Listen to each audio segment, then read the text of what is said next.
Link TV, connecting you to the world. Link TV is viewer supported. Watch more at linktv.org.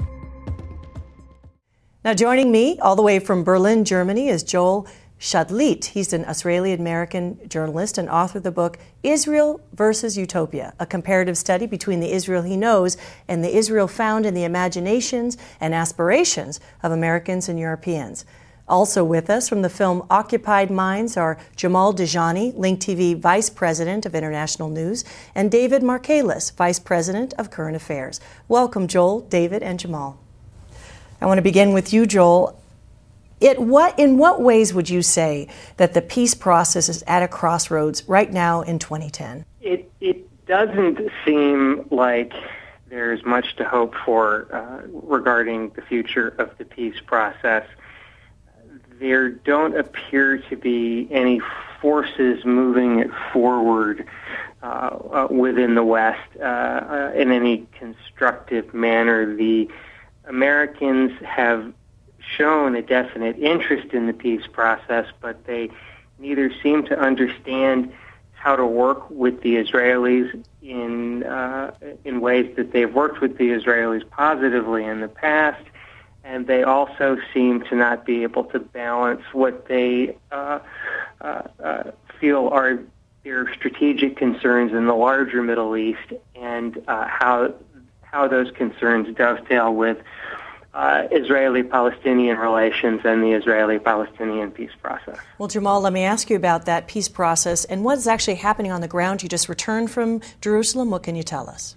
Well, I tell you, things have deteriorated even further since I was there only 2 months ago. I was there in December, end of December and January, and now I just went back again in February. And every time you go there, you have more facts on the ground that it makes the peace process even more impossible, just like what Joel had said. When I went there, there is a small neighborhood in Jerusalem called Sheikh Jarrah. And then recently it has been a hot point right in the center of Jerusalem where Israeli settlers have been taking over Palestinian homes. But there is one, I would say, light at the end of the tunnel. Recently, it's not just Palestinians who are demonstrating against the occupation. It's not internationals who are demonstrating against the occupation, but it's also several hundred Israelis have joined forces with Palestinians, with internationals, and a call to end the occupation and the settlement movement. Nevertheless, the government of Benjamin Netanyahu is to the far from they're appeasing to a segment of the Israeli population, which is the settlers segment. And so we're seeing a tug of war from within the society itself, but also at the government level. And the United States is sitting on the sidelines and not imposing any kind of force, against the Israeli government or pushing them in the right direction towards the negotiation table. Now, David, we heard President Obama say some pretty strong words at the beginning of his term about those settlements. In what ways are the settlements playing a role in the peace process now? And the dynamic that Jamal was talking about, what's the way forward? I have a problem with the term you use. Peace process is a term that mainstream media usually uses because actually since the Oslo Agreement, the peace process is a settlement and occupation process. There is no real eye-to-eye on the same level kind of discussion. So the settlements are there, but they're growing. And since Obama talked, they have grown. So there is no real dynamics of peace, but it's a great cover-up to say, oh, the peace process is talking.